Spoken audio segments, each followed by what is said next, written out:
Hi, and welcome to another episode of I got some Irish whiskey and some eggnog for some holiday cheer. Oh, in 5D. 5D. So, actually, funnily enough, it is Irish whiskey, but it's specifically a bottle of Irish coffee whiskey liqueur or some shit that I bought when I was in Ireland that I've had for 15 years. There's no dairy in it. It's just like a coffee whiskey, and it goes on real smooth with dairy products. So all in all, it's a good time. It's not the whiskey where you lost me, bro. It's the eggnog. That shit is Oh, disgusting. I like it once a year during the holidays. The smell of it is enough to get like if you want me to leave a room, bust out a big old glass of eggnog. I'll fucking dip. Oh Can't wow, I did not can't. realize you were that adverse to it. Same, it's there's not a lot of smells that will really like unless like something obviously like overwhelming. You know what I mean? Like even a Yeah, yeah. simple smell, if there's too much of it, it'll send anybody out of a room screaming. But the ones that will like get me uncomfortable and like sweating and leaving a room, eggnog, and it's specific. And what's weird is I don't think it's a different kind of cheese, but something about stuffed crust pizza smells so Oh, fucking gross. That shit will get me to leave a house. The smell is so overwhelming and bad. I'm about to gag thinking about the smell of stuffed crust pizza. all right. It's So disgusting. I do want to go more into these horrible aversions that you have to stuff, but I just want to ask the chat: did you live in a very cold climate? Because if your go-to drink throughout high school was eggnog, like that's some stank ass Comment warm in chat right eggnog. now where I'm like, fucking A, we had a different high school experience. Yeah, Whew. like his go-to drink just all the time was eggnog. That reminds me of like Anchorman.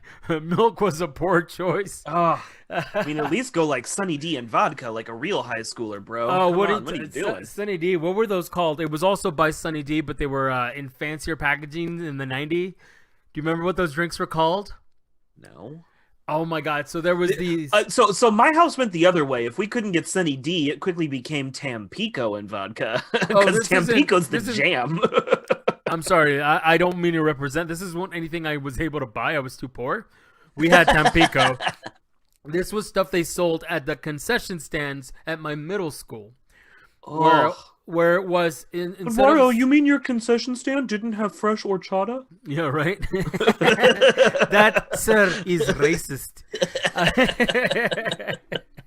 but but yeah, no. So there were these. They were by the same company, Sunny D, but they were packaged like everything in the '90s in extreme packaging. It had like lightning on it and shit. I wish I could remember what these drinks were called. I'm gonna Trying to look look it it up. up right now. Sunny D alternative products. Let's just go to their Wikipedia. What else does Sunny Delight create? The D is for delight, by the Oh, way. nice. Yeah, It ain't yeah. that Sunny Dick. It's Sunny Delight. Developed by Doric Foods in Mount Dora, Florida. Okay, that's how you know it's bad. Okay. Florida. The beverage was launched in the United Kingdom. Blah blah blah. Started out with only one flavored drink, orange. Now they have multiple flavors, such as tangy original, smooth orange, orange strawberry, orange mango, orange peach, watermelon, fruit punch, peach mango, blue raspberry, cherry limeade, lemonade, and orange pineapple. I am actually not seeing a sec. Okay, hold on. Here's the difference. You have to go to Sunny Day Beverage Co., who are the creators of Oh, Sunny okay. Delight.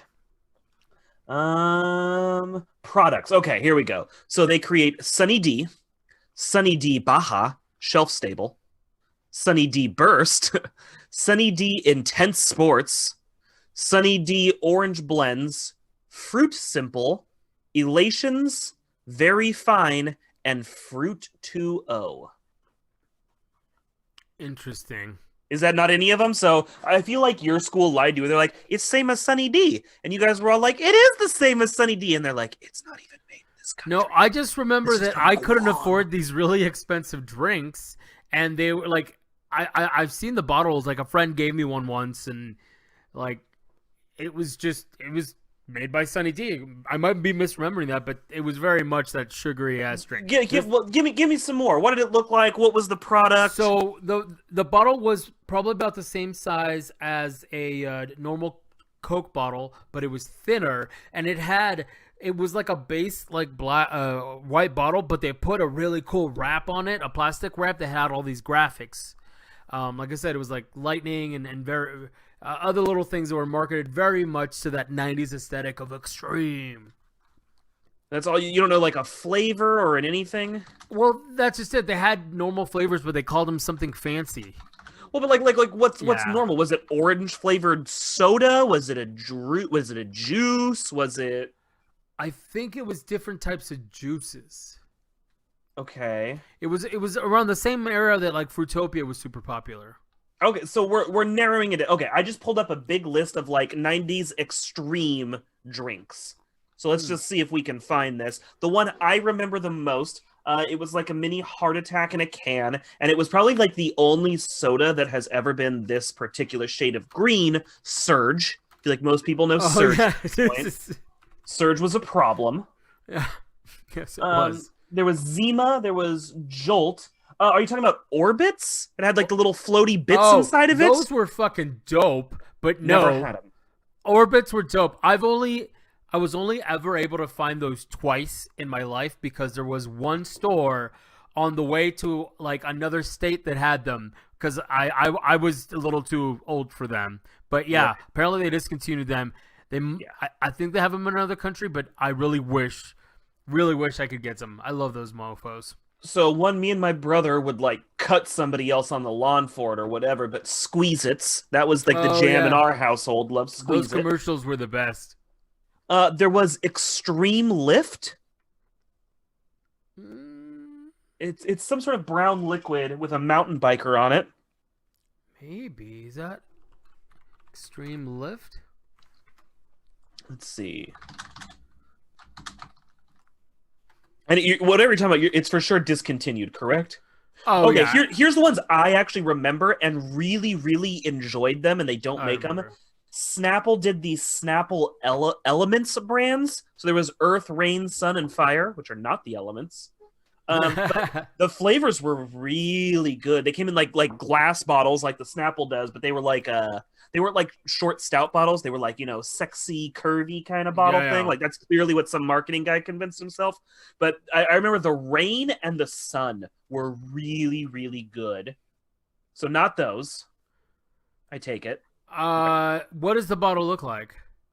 See-through glass with like colored juice. It's got like Rain has raindrops and like a ring around it. Maybe I'm gonna send it to you. Let's copy the image. This is great for chat. Chat's loving. What is it called? Snapple what? Snapple Elements. Rain, Fire, Sun, Earth. Drinks of the 90s. Oh, I do remember these two. They were really good. I'm like destroyed that they're gone. I'll never get that in my life again. Here we go. This is closer. You sure you're not thinking like Four Locos? No, it's definitely not Four Locos, dog. I was in middle school. Your school was like, whatever. These kids are fucked. It's in Salinas. Do it. It's fine. That's funny. Those might be it, dude. Those were, I can't even, and they were expensive because they came in like the fancy glass bottle and all that.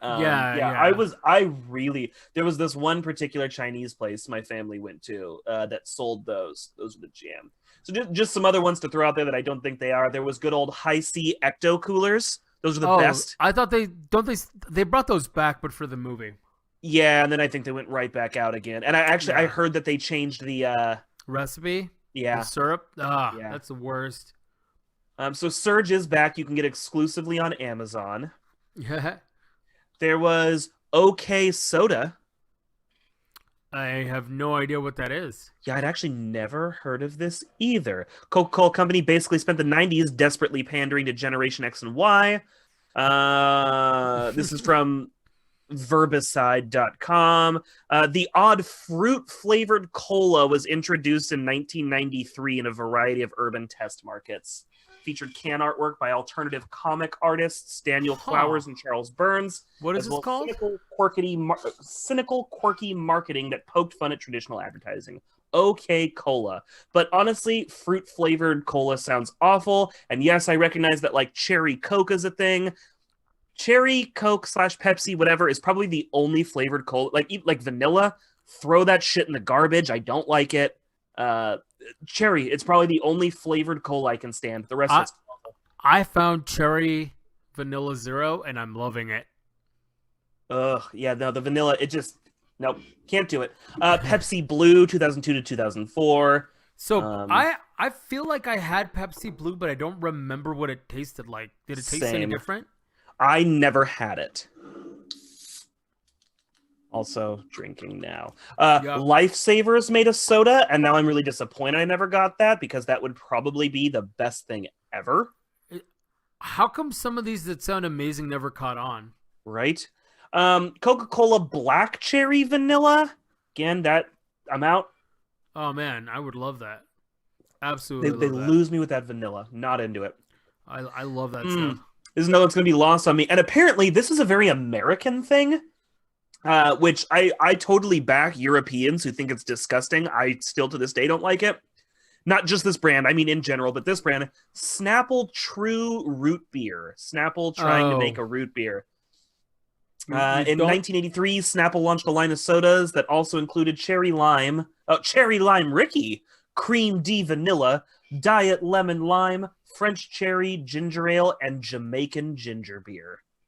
Weird. Not into root beer. Definitely not into root beer from Snapple. I hear a lot of folks from Europe say it tastes like fucking mouthwash, and I couldn't agree more. I don't like root beer. Don't like it. I have found one or two that are palatable, and like in a root beer float or something. So that's where I'm at. Like, if I can do a root beer float, then I'll get root beer. But I actually like Coke floats a lot more. Same. Like, I just think that I don't. You know me, I don't like herbally stuff. So Yeah. it's lost. Well, see, totally I lost even on me. like the herbally stuff, but root beer and Dr. Pepper, I'll go that far. Throw them away. Awful. I was awful. really into Dr. Pepper for a while, but I'm not gonna lie, it was because it was the cheapest in the vending machine, and I didn't have much money. That's fair. But yeah, so I drank a lot of Dr. Pepper. But yeah, it was weird. It was one of those things where it tastes like medicine, but I was I kind can't of get okay with behind it. spicy soda. It's fucking gross. Yeah, generally speaking, I like the Italian sodas, but that's just kind of syrup and stuff. They're not spicy. There are some like bitter sodas. Did you do that thing in Vegas? The Coca-Cola or sodas from around the world. No. So okay. Let me tell you a story. The most I've had that bubblegum one from South America, and I was like, okay, it tastes like bubblegum cola. I can never do this again. Inca, that's what Inca Cola. I actually didn't like Inca Cola. It's fine. It's bubblegum cola.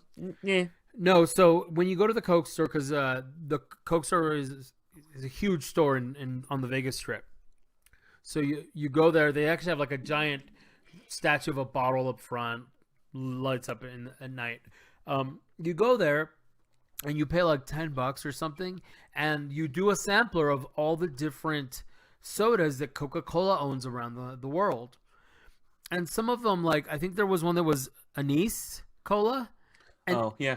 And it was the worst thing I've ever put in my mouth, including that sailor named Jerry. Oh, that's the best way to do it. But no, yeah, it was pretty bad. Some of them were like, why would you drink this? Inco, for me, it tastes like bubblegum, but it had like a bitter back end I just wasn't into. Yeah, well, and then, like I've never had a beverage and thought, you know what this needs to taste like. It's just... Yeah, I will say. All right, I want to jam through the rest of this list really quick because we got other stuff. What up? Apple Slice, Slice orange soda. Mm-hmm. They did an apple soda, which Wow. I don't think I've ever had apple soda, but I might be into that. I think I've had grape soda. I think that's the closest I get. I'm one of those horrible Americans who actually really likes the taste of artificial grape. I'll even go so far. I prefer artificial grape to real grape. I really do. I like artificial grape. But I get why people don't. It doesn't taste anything like real grapes at all. Anybody who's never had artificial grape, like you never had grape soda or like grape candy, bro, that shit does not taste like grapes. Don't be fooled. Same with artificial banana. Artificial banana does not taste like bananas. No, not at all. That's it. It's Well, not actually, even close. It does taste like a banana that's actually now extinct. Oh, good. That's what you want to base that on. So good old Jolt Cola, 1985 to 2009. Wow, I did not know it ran that long. Here's one I've never heard of. Josta? 1995 to 99. Josta was merely a highly caffeinated cola. Josta was the first legitimate energy drink marketed in the United States. Introduced in 1995, Josta included not only caffeine in its recipe, but also guarana. I always read that word and I don't think I ever say it right. Guarana. Yeah, it's probably not how you say it. I don't know what word it is. Guarana. Guarana, right? I don't know, man. It has liquid guar in it. It became significantly popular, but was nevertheless discontinued by Pepsi Company after only 4 years. I wonder why. So, maybe it was giving people heart attacks. Probably. And they were Everybody knows Crystal Pepsi. It was Pepsi, but it was clear. And then the last one on here was Orbitz. And I'm pretty sure I'm not going to quote anybody on this nor read this, but I'm pretty sure those little balls were concentrated cancer. So, and I love them. Yeah. I'm actually, I don't know if I ever had one. I don't remember. You might still be able to get Orbitz. I bet you just like in Canada or somewhere. Maybe. But they were great, and I loved them. The 2 times I got to have them. All right, so now that we've dilly-dallied, and I feel like the reason we're putting it off is because we know every time we go into this, it starts a fight, and we might end the podcast eventually. Yep. Just every time. But all right, it's that time of year, folks. It is, or I don't know if we already did this year, but this is the 2020 Star Wars beatdown that we're doing. All right. So on a whim, Bonsai suggested that I follow his chronological viewing of Star Wars. So I do a rewatch of Star Wars every year. Well, we've done it every year since Episode 7 came out. Me and my wife decided, because they were releasing those movies right around Christmas time. Mm-hmm. So me and my wife decided we'd rewatch everything, and then Christmas Day we'd go see a Star Wars movie. They're no longer doing those releases like that, but the tradition has stuck around nevertheless. We've rewatched everything Star Wars every year since Episode 7 came out. And so this year, told Eduardo, hey, we're not going to do machete canon or any like weird viewing this year. We're just going to do straight chronological. So the chronological that we came up with would go 1, 2, 3, okay. Solo Rogue, 4 Christmas Special, 5, 6, 7, 8, 9. Yeah. So that's what we are doing. I have powered through while working out. I've been watching these movies. And so your wife is not even watching them with you? No, because I wouldn't subject her to that. Wow. No, dude, it's not that she hates Star Wars. It's that she's not really a person to rewatch movies ever. Once she sees something once, she's kind of done. Maybe like a couple years later when she's completely forgotten it. But like she doesn't rewatch movies. So for a while she was like, because I kept rewatching things like Scrubs and whatever. So this time I'm like, you know what? I'll just jam through all these on my own. So I've been doing while I'm working out, and I've watched 1 through 3, and I'm about halfway through Solo, I think. We just finished Solo yesterday, so we're right there. So this is going to be a multi-episode segment where we just fight about Star Wars because we're going to be watching them as we can. Well, yeah, we'll jump into it one at a time. Let's start at the beginning. So I'm sure you've seen it more than once, but let's base this on your most recent viewing. Okay. Episode 1. How do you feel? I feel like it was a different kind of Star Wars movie, just to start off. For me, it was actually the first Star Wars movie I ever saw. Jesus. And kind of on a whim as well. But anyways, I don't hate You it. walked out of those going like, "What the fuck is everybody so excited about these movies for?" Well, This is not even terrible. that, man. Remember, I was super sheltered back then, so You were like, "When do they meet Jesus? well, no, When do they find the Lord and get better at life?" funny enough, like I didn't have I didn't have the basis for that one on this. But anyways, I don't know. I don't hate it. I don't hate it, and it's not even nostalgia because I feel that some of the acting was cardboardy, but honestly, like when you put it against the other parts of that trilogy, it's not that bad. Of that trilogy, like the prequel trilogy. Um, George, I mean, you're in my eyes, and honestly, after this one, I've tried to defend 1Z, 2Z in this trilogy before, and honestly, going back and rewatching it this time, now that the new trilogy is complete and everybody's all in a tizzy and rah, rah, rah, and look, I'm not saying that like 7, 8, and 9 are the greatest things ever or that they're the best Star Wars, but like we're not getting into that yet. yeah, But now that the saga has completed and it's all done, and I can go back, I will hands down say, even with the huge stinky turd that is 8,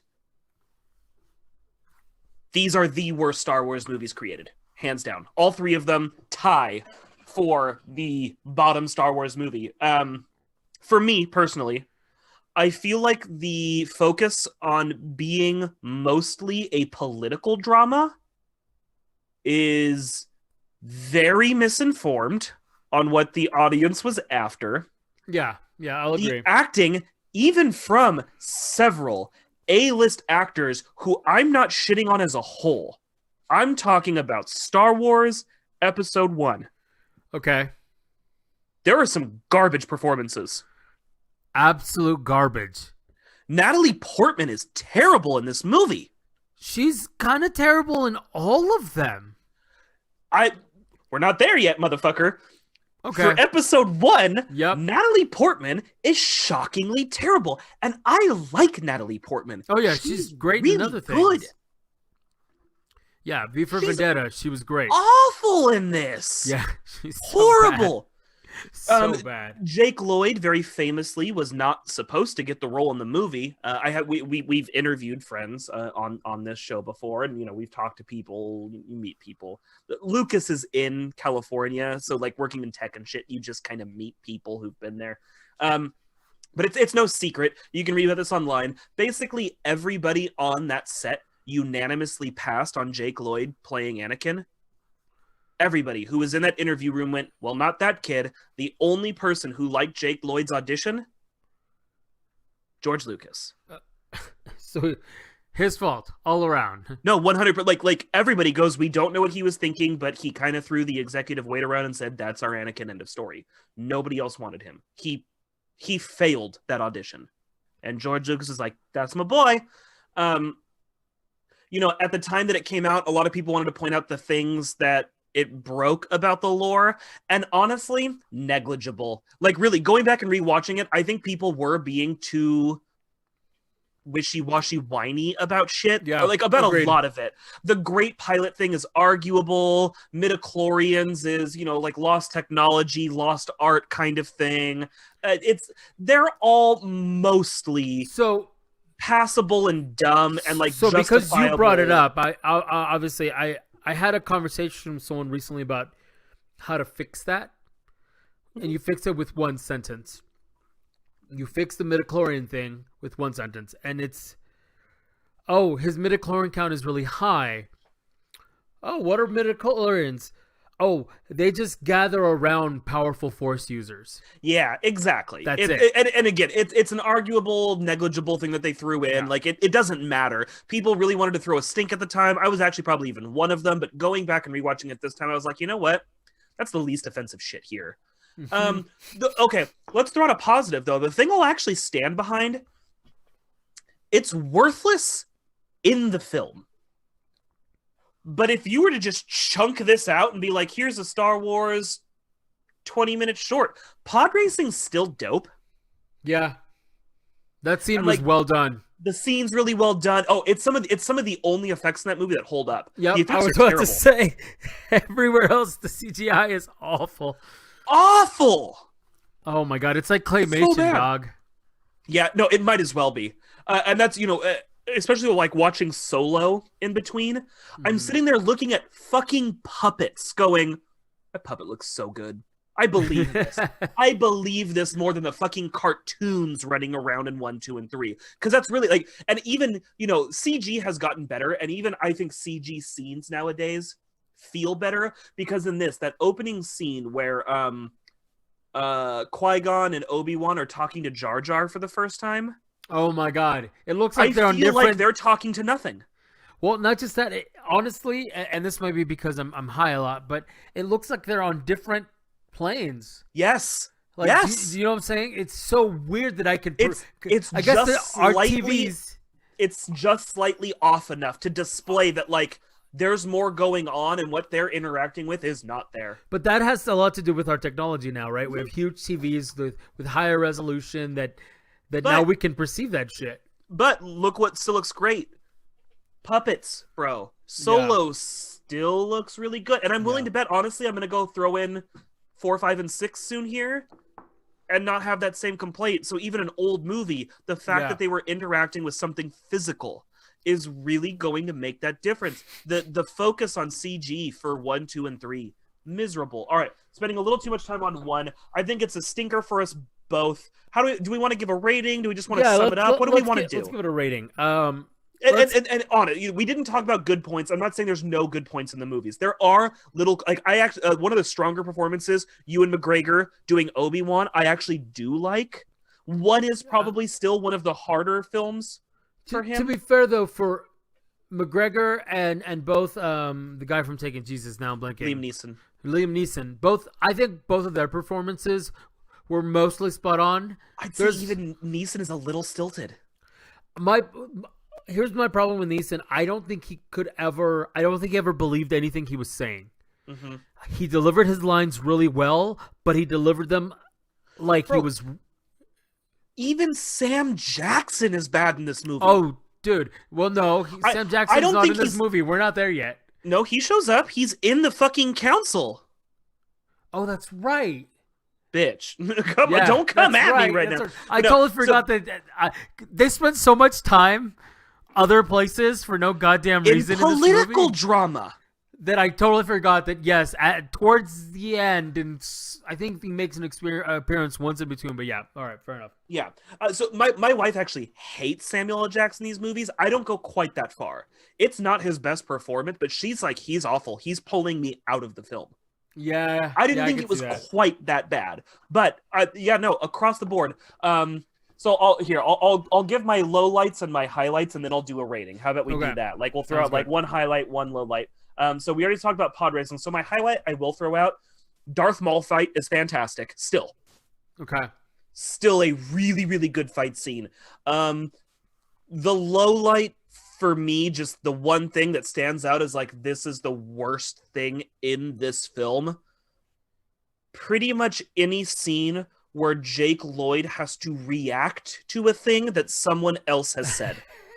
I'm sorry. Gee whiz. And honestly, that had more emotion than anything. Like, he sounds like he's reading off of a dude holding cue cards right off screen. It's awful. It's really, I hate to beat up like an 8-year-old kid, but there were 8-year-olds even at the time who would have done a lot better job, and it fucking shows. He's bad. He's really, really bad. Wow.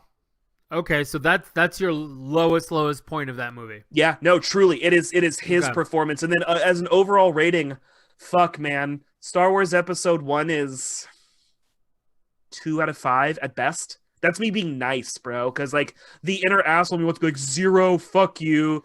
It's got some scenes, it's got some moments, but a lot of it's really hard. Really hard. Okay, fair enough. For me, we'll do highlights, lowlights, same deal. Lowlights, honest to God, Jar Jar Binks. So even still to this day, the character just rings out as unwatchable. No. I wanted to throw him on, but I got to give the actor credit. Like he's doing what he was handed. You know? I honestly, I specifically want to call out the script. Yeah. Oh yeah. His Yeah. dialogue is one of the low lights of that The movie. pigeon talk. Oh my god, it's awful. Yeah. And oh, actually, can I slightly adjust mine though? sure, You know who weirdly has the worst CG in the whole movie? it was Guado, right? Boss Nass. Okay. Which The big. hold on. Yes. His CG is awful. It's whenever you see more than just his face. Yes. Yeah, because at one point it looked like clip art was skipping across the screen when he was walking up. Even like at least Jar Jar, like the character model is pretty good. And Boss Nass, I feel like they couldn't handle fat and scales or something, but like just the way it moves and everything. Boss Nass is particularly horrible. Well, to be fair, for me also Guado was pretty bad. At one Who's point, Guado? Do you mean Watto? Guado. Sorry, I'm saying it with a G. I want to make sure I'm saying that right now, and you haven't poisoned my memory of it. But you're talking about the Toydarian, right? Yeah, the little fucker with he looks like Gonzo with wings. Yeah, so his race is a Toydarian, and yes, it's Watto. Watto, not Waddo like I thought. Okay, well, Watto. Sometimes when he was floating there, like, again, he was like off center and not. He was floating in front. He's not quite where they're looking. Yeah. Yeah. It's so bad. No, I'll take it. Like, how do you not catch this in editing? Okay, highlights. And your highlight, yeah. Honestly, they did a really good job of setting up Maul. Yes. Yeah. I thought that was one of the better parts. Only of to this fucking film. drop him. He should have been our villain till 3. Yeah, and at 3 you do the reveal. Yeah, something. Yeah, there's a second apprentice shit. You know what I mean? Like, what was? Oh God, they screwed the pooch. But yeah, so highlight. So I feel like that setup of Maul was one of the highlights. Yeah, no, the setup is good. The setup's on point. I'm with you. Oh, and honestly, Anakin's mom, her acting's kind of on point. Okay. I forget, but I thought she was a highlight. I felt like out of everyone, she showed the most emotion in that movie. Yeah. You know, all like 8 seconds that she's on the screen. Yeah, but that just speaks to the rest of the movie. Oh, sorry. I just got a work email. Now I got to slap the taste out of some fucking monkey's mouth in a minute. Fucking idiot. If only you could tell the story live, but no. Also, no, it's really guy goes, I'll give him this. His mom is very sick. He's going to take care of his very sick mother, who is most likely going to pass. You get a little bit of a leash. But he puts in his request, I need an HDMI cable. Okay, that's something you can fucking travel with, but fine, I'll order you the $6 HDMI cable. The shit comes in and he goes, I really needed the adapter for it. Then maybe you should have said that. Huh? Maybe you should use those fucking words with your stupid mouth, you idiot. Oh. Anyways. See, Star Wars gets your blood going, and then work just comes in and whack. I'm going to blow this asshole up. I'm so fucking mad right now. He's already one of my bigger fucking whiners. Well, show some of that customer service and maybe, just call them stupid in a subversive kind of way. So, all right. So moving away from my low highlights. I honestly, I think, I don't know, man. Probably 2.5, maybe 3 out of 5. No, you're higher than I am. Yeah. Because again, I don't hate it. What it gave me was, it gave me a lot of lore, some background stuff that I don't know, and it was also new to me. So maybe I'm giving it that half because of the nostalgia, but yeah. 2, Attack of the Clones. I honestly, so Yeah, unless you want to go first. No, please. Honestly, there's one scene that has a special place in my heart, and I've talked about it before. But rewatching the whole movie, it was so hard not to turn it off and go watch something else. Like, and I love one particular scene in this movie, and that's the Jedi battle at the end. Like, where they're all on the post, and then that's the whole reason to watch episode 2. Yeah, that's my jam. Like, that is a great battle. It finally showed what an army of fucking Jedi can do, and I thought it was a really well done scene. But good God, all the acting was terrible. It's bad. It is so bad. I have always defended Hayden Christensen because he's done really well in other movies, Life as a House. I even liked him in Jumper, but just his performance in this movie is so bad. I can't understand why it was so bad. Highlights, obviously, that fight. Lowlights, fuck, dude, they have no chemistry. Natalie Portman and Hayden have no fucking chemistry. None. And it's weird and rapey, the dialogue. Yeah, it's a little aggressive. It, like, at one point, they don't allow them, Amidala turns off the cameras because Anakin was spying on her. Like, they just leave that in there. Yeah. That shit is weird. Did not age well. No. So yeah, lowlights. Rating. Oh, this is. Did you give it a highlight? Oh yeah, the end scene. Yeah, the end scene. My bad. Yeah, the end scene makes it worth it. To be fair though, the cloner, the visit to the clone, the Kaminoans, the Camino, that whole set piece was great. Like, okay, here's go ahead. where I have to disagree. Coming off of the Terry Gilliam trilogy, which used big, elaborate, real set pieces, me and my wife were sitting there. I'll give one more highlight to the whole trilogy, actually.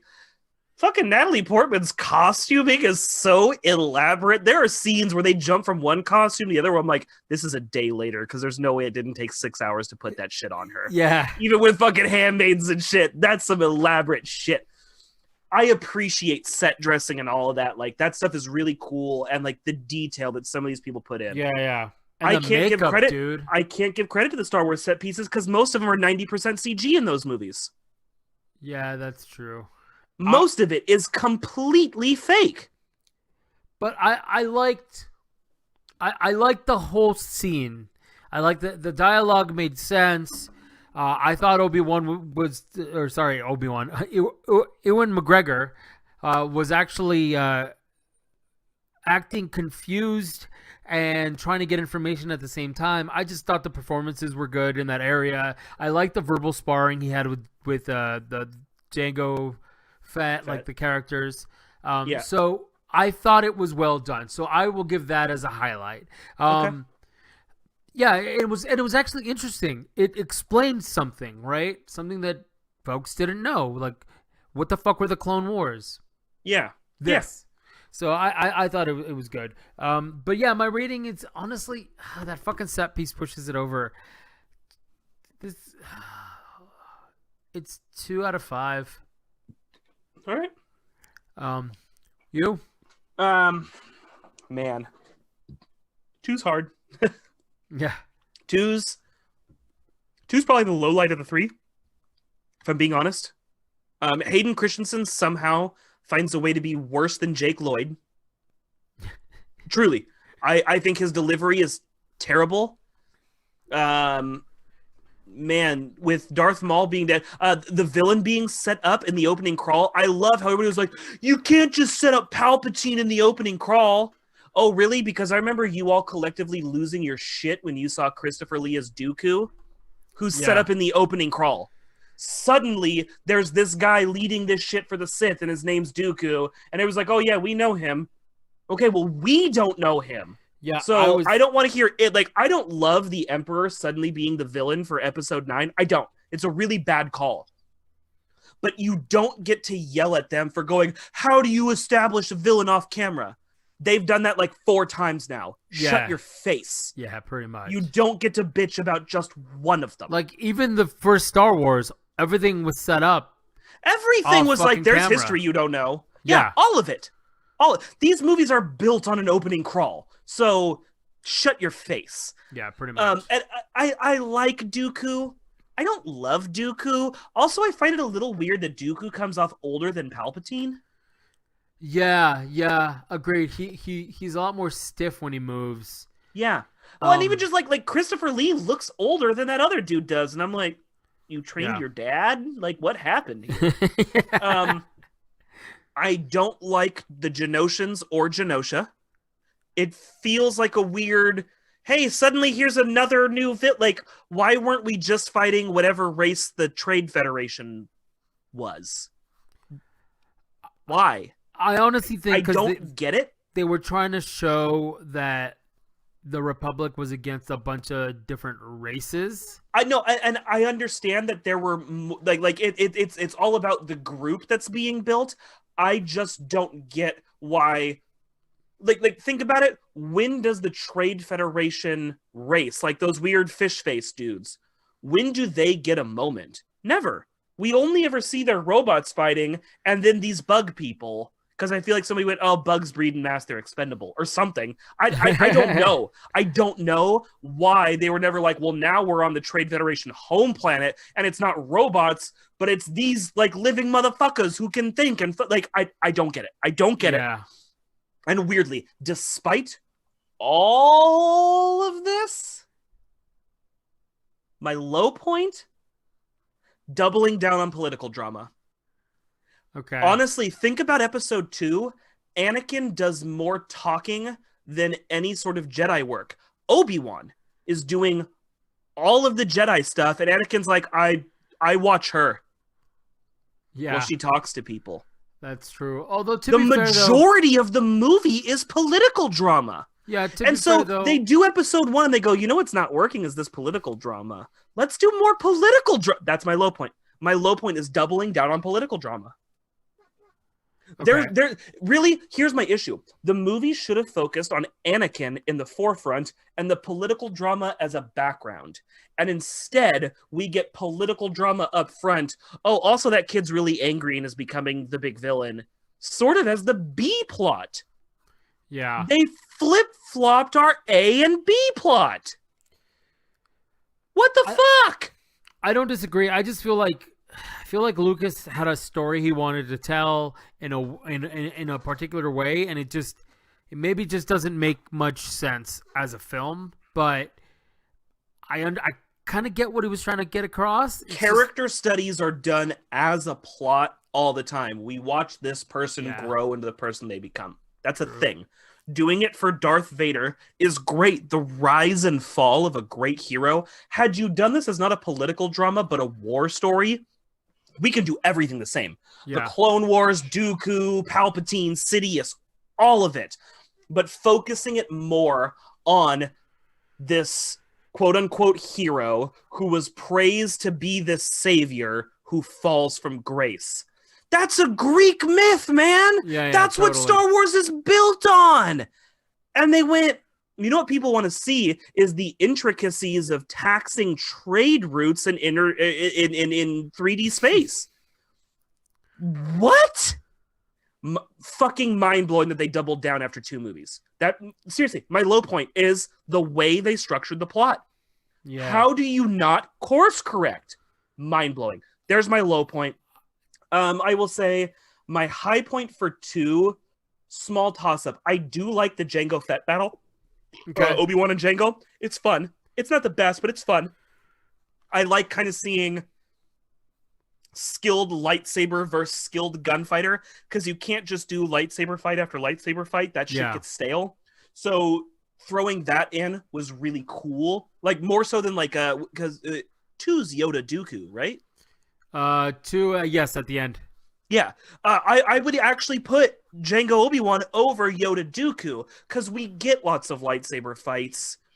We understand, we get how it goes, and it's not that it's not cool, but we haven't seen a lightsaber versus skilled gunman. You know what I mean? Usually Yeah. Jedi roll up and start wiping out stormtroopers left and right. But this was like, no, this guy's not fucking around with you, you know? Yeah, exactly. He almost got him too. Really like cool. He did, yeah, Yeah. a couple of times. Really, really well done. Really happy with how that played out. But still, I cannot rate the movie over a 2 out of 5. okay. You basically watched that whole movie for the last half hour, which is what you were talking about. Yeah. The big fight scene in the Genoshan gladiator Arena. Yeah. Whatever. But they have that was because the bugs were like, let's fight monsters. Whatever. a That was dumb. All right. 3. 3. Normally I like this movie a lot more than I did this time, and that makes me sad because No, that's okay. I thought 3 used to be a lot stronger than I'm just the acting is so terrible. Yeah. I know I keep complaining about this, but Christensen and Portman just nothing. Awful. Awful. It's Samuel L. Jackson again in it. Awful. The only one who's doing halfway good, and it's only because he's pulling like a Tommy Lee Jones in Batman. He's just chewing the fat. You know what really sold me this time on this watch? The Anakin Mace Windu Palpatine scene, where like Mace Windu comes in, he's like, "You're under arrest," and he's like, "I'm evil as fuck, bro," and he comes at him with the lightning, and it's the whole like Windu hits him with the lightning back, right? Like he reflects that shit, and Palpatine's all beat down, and he goes from like, "I'm Senator Palpatine, I'm a senator," to all of a sudden the one thing going, "No, I am the master of the dark side." I was like, bro, all it took was some shit, and you just fell into this character. Was like, "Now I'm evil." I was seriously waiting for him to go Cobra the whole time. He just, and I was like, you just won points, bro. You just went, fuck, these movies aren't doing shit. Guess who's zany? And like went at it, bro. Yeah. I love his Palpatine. Is he the original Palpatine? I legitimately don't know. I don't know that. All right, I'm gonna look it up. You definitely look that up. So I will say that out of all 3 movies, Christensen's acting is the best. Well, sorry, I guess 2 movies. I think he acted better in this one than in the last one. If you set him up, you need to back that up with a scene right now, or I have to call you bullshit. What's something where you were like, "Fuck, my boy was on point right here"? In comparison to number 2, I'm still waiting for a scene. Okay, so no, it's definitely. All I did was pull up the guy who played Palpatine in the original movies and looked at his face for 3 seconds and went, "Nope, that ain't him." He's a dude from New Zealand who was born in 1930, so it is definitely not that same fucking guy. Well, he'd probably end up looking exactly like. Yeah. I'm guessing he went out how he came into that shit. So yeah, not the same. So I guess honestly, even more credit for that dude though, because I looked at it and went, "Yeah, I don't know. Maybe that's the same fucking dude. I don't know." Yeah, he I like that he committed. Even though I have more issues with that scene in particular, I feel like Windu probably could have defended himself better. I'm just gonna say he always talked about bitched out. Yeah, like they always talk about how powerful Mace Windu is, and he basically like backhanded. The only time we see him do anything, he just gets slapped around like a bitch. And there's like rumors there that was he might part of me have was like, you know what? They could bring him back because I remember like he gets thrown out the window, but he's probably fine. Nah, homeboy's electrocuted for like a solid 10 seconds of screen time. There is like 10 seconds where like we're frying him. He's dead now. There's no question. No, I think he could. I think they could bring him back. Bro, fried and then thrown the fuck out of a 400th story building. They also, well, hold on. They also cut his arm off. Okay, let me make my own point worse really quick. No, but to be fair, though, the getting thrown thing doesn't matter. Remember the thing Anakin did in the opening scene of 2? Yeah, he had not been previously electrocuted. Yes, he had. He ran into those remember they drive through the couplers and they got electrocuted? That is not the same thing. All I'm saying is, Not if the same Anakin thing. can do it, and this is the most powerful Jedi that they knew of at the time, he can survive. He'll be all ganky. He's like part droid now or some shit. For people who can't see my face, it's not a happy one. All right, so highlight lowlights of 3 because we're almost at time. Yep, do it. Oh, are you asking me to do it? Yes, you. Okay. Highlights and lowlights for 3. Fuck. This is a hard one. Ooh, you know what has to get it because it's a hard thing to watch after you watch the Clone Wars TV show, which I have. Order 66. Because Clone Wars elaborates on 90% of the Jedi you fucking watch die, and they go so far as to humanize the clones. It makes it so much harder when you realize that these guys you got to know, those are just pawns. They had no control. They spent so much time and effort trying to become people, and at the end of the day, it was worthless. I sat there and, like, I'll be honest, through 2 and 3, I was half paying attention this time because I'm like, they're not going to get better, and they didn't. About the time he says Order 66, I put my shit down and I was watching. You watch Plo Koon die. You watch I always forget his name. He was voiced by Phil LaMarr in this Clone Wars show. Hold on, I'm gonna pull it up. Names. You would know Phil LaMarr when you see him because basically he's the voice of every black guy ever in fucking cartoon shows. And you would know him from like Mad TV and stuff. He was the energetic UPS delivery guy. But hold on, let me pull up. Yeah, see, you know his face now. He has one particular... Kit Fisto. So for hardcore fans, you will recognize the name Kit Fisto. And then for folks who don't recognize him, he is the... What is his race?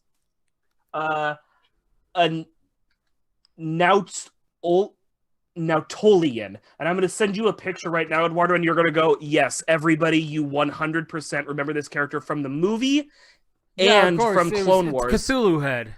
Yes, yeah, they're kind of they're squid people, but not the Twi'leks. It's not like 2 tentacles. It's like dreadlocks of tentacles. But anybody who remembers the show, Kit Fisto is a damn good Jedi, and the scene sucks because he actually runs in with Mace Windu and gets bitched out by Palpatine with one flick of the lightsaber. Just Kit Fisto gets taken the fuck out by Palpatine without even trying. The reason 3 hits hard for me is because 3 gives a really unceremonious send-off to the Jedi, but if we're being honest, that's what happened. The Jedi got dicked. Yeah. Flat out. Most of them shouldn't have died, and they only died because, and you can tell, in the moment they go, what? And then get wiped out because there's a moment where they had to question themselves. Well done. Order 66 lands. Low light for episode 3... Padme's death. Oh my god, I was just thinking that. I still can't accept it. I fucking can't. She sat at herself. The robot. Nothing's wrong, but we're losing her anyways. Literally, that's the writer going, I don't know. So bad. Oh my god, you stole my lowlight. Well, it's not that hard. No, we can have the same fucking lowlight because it's god. bad. It's really bad. She was so sad she did. Even my wife was sitting on the couch going, fucking what? And, like, she's seen it before, and I think it still took her by surprise as how like, you expect to rewatch and go, oh, you know what I missed is this one line that actually, like, or, like, this thing in the background where we see, like, oh, shit, you know. Yeah. And I've heard all these stories of, like, oh, you know what it was, is Anakin was dying, and so he used the Force to drain her life from her from far away, and that's why she ended up dying. And I'm like, you know what? Great. Show that, because honestly, rewatching it, there's nothing that implies that. Nothing. Not at all. Nothing not at all. But implies. Yeah, that's like that one sentence I said would fix the midichlorian thing. Yeah, but that's another does it. moment. Yeah, exactly. No, honestly, so 3, it's the same thing. It's a 2 out of 5 across the board. These are straight 2s. Straight 2s. Okay, I really like the Anakin Obi-Wan fight at the end. It was You're I can agree with you. It's a really fun fight scene. Um, I just don't know that it was enough for me. By the third movie, I wanted something bigger. yeah, okay, that's fair. I just feel like they tried to double down on the more emotional bit of it, where it's like it was basically his surrogate father he was betraying. Yeah, and I feel like that wasn't played up enough. No, exactly, and I kind of feel like, and I know we're gonna get there, but I'm gonna throw some shade before we sign off. But that's where the death of Solo I thought was bullshit too. It wasn't No, and good enough. we'll have to do Solo on the next episode because we didn't quite get there today. And I didn't quite finish it, so bear with me. Okay. Okay, we'll deal with your bullshit later. No, I meant Solo. Yeah. No, as a whole, yeah, some like, and again, what you just said, they focus on all the wrong parts. Yep. We should have focused on that father figure aspect more than and his justification was so, well, if you're not with me or against me, fuck you, Obi-Wan. That's a pretty stark change of opinion. And actually, you know what my wife brought up in 3? There's a whole scene at the beginning where Padme's like, bro, Obi-Wan's dicking you out. And Anakin goes to bat for Obi-Wan. No, he's a great teacher. I'm honored to have him as a teacher. He does it with no... I just put more emotion into that sentence than Hayden Christensen did when he fucking delivered it. But even my wife points out, like, why is he flip-flopping? Because one minute he's like, fuck you, Obi-Wan, I don't want to listen to you. But then the minute anybody questions Obi-Wan, he goes, fuck you, Obi-Wan's my boy. Like, what are we even supposed to do with this character? How are we supposed to feel? Because he doesn't even know how he fucking feels. He's not... It's bad. It's bad across the board. Anybody who tries to say that 7, 8, and 9 are worse than 1, 2, and 3 have not rewatched 1, 2, and 3 in the last 5 years. And that's probably... As a whole, because I know you hate 8, but I'm talking about as a whole. No, take I don't... all of 7, 8, and 9 versus all of 1, 2, and 3, and you're going to tell me that 1, 2, and 3 is better than all of 7, 8, and 9. I want you to look into the camera as you fucking say this. Okay, so here's the issue. I think 8 broke Star Wars so bad that at least 1, 2, and 3 gave us fucking story. Maybe it wasn't the story we wanted, but it gave us fucking story. What's the story? Some motherfuckers got taxed and this guy got pissed and it spiraled down a sinkhole? But the story is there's this whole larger galaxy, and look at, here's some of the intricacies. I understand what Lucas was going for. I just don't think he did a very good job of executing it, which is why I've always given 1, 2, and 3 some latitude. I will be this bold. 7 out trumps all of 1, 2, and 3 alone. Without 8 and 9 being even a part of the equation, 7 alone trumps 1, 2, and 3 for me. 8 is not good. I'm not justifying 8. Though I will say, and here's where I do think you're wrong, and why you should rewatch 8. We've been complaining about the visuals in 1, 2, and 3. There's one scene in particular right before Order 66 kicks off. Go queue up 3 just to watch this scene. It's towards the end. Right before, and I mean literally right before, it's the scene Obi-Wan talks to a clone trooper and it's all good, and then Obi-Wan leaves and Palpatine orders 66, and then they fire on Obi-Wan as he's halfway down the cannon. There's literally a live action clone trooper with a CG body, so it's a real person's head floating on a fucking cartoon body talking to Obi-Wan. And at that point I went, you guys couldn't spend like $1,000 to build one clone trooper practical suit, dress his bitch ass up, and have him walk on that fucking stage to film that shit. Really, you couldn't do that once. Where episode 8 looks gorgeous. That scene with the fight in the red sands is what's happening in the scene? Awful. Awful. Hate the whole Rose. We're going to beat them by loving. Die in a fire. You don't understand how war works. Yep. But visually, 7, 8, and 9 are in another class from 1, 2, and 3, and that alone will at least irk them up to 3s across the board, as opposed to 2s, and therefore is a better trilogy. You can't come at it. No. Here's the deal. if you're going to try to count it as a trilogy, then 8 brings the rest of the 2 down.